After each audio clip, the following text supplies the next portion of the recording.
भारत एक ऐसा देश है जहां गांवों में जिंदगी धड़कती है। ऐसे ही एक छोटे से गांव में रमेश नाम का एक लड़का रहता था। ये गांव बहुत हरा भरा था। खेतों में फसलें लहरा रही थी। लोग सीधे साधे और मेहनती थे। रमेश के पिताजी एक किसान थे। वो बहुत मेहनत करते थे। वो अपने परिवार का पेट पालते थे। रमेश अपनी माँ का प्यारा बेटा था। वो होशियार और समझदार बच्चा था। वो हमेशा नया सीखना चाहता था। गांव में एक छोटा सा स्कूल था। रमेश वहां पढ़ने जाता था। वो पढ़ाई में बहुत तेज था। उसके शिक्षक उससे बहुत खुश रहते थे। वो अक्सर कहते थे, रमेश, तुम एक दिन बहुत बड़े आदमी बनोगे। रमेश का एक सपना था। वो मास्टर बनना चाहता था। वो जानता था कि पढ़ाई लिखाई बहुत जरूरी है।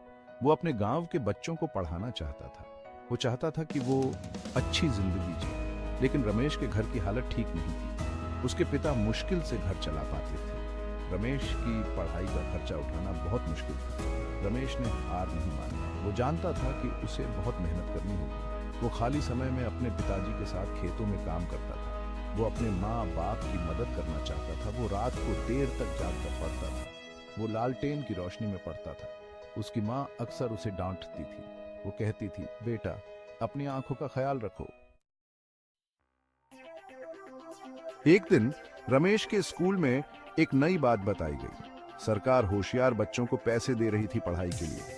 ये पैसे उन बच्चों के लिए थे जो आगे और पढ़ना चाहते थे, लेकिन इसके लिए उन्हें एक मुश्किल परीक्षा पास करनी होगी। रमेश के मन में एक उम्मीद जगी। ये उसके सपने को पूरा करने का मौका था। उसने तुरंत सोच लिया कि वो इस परीक्षा में बैठेगा। रमेश ने बहुत मेहनत शुरू कर दी। वो दिन रात पढ़ाई में लगा रहता। वो अपने गुरुजी से मदद लेता था। वो अपने दोस्तों के साथ पढ़ता था।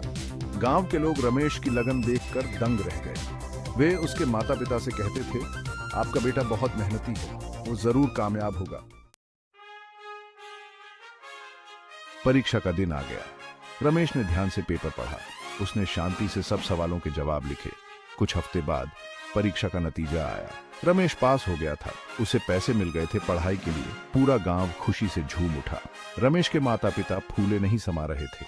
उन्होंने अपने बेटे को गले लगा लिया। रमेश बहुत खुश था। उसका सपना सच होने वाला था। इन पैसों ने रमेश के लिए नए दरवाजे खोल दिए। अब वो शहर जाकर आगे पढ़ सकता था।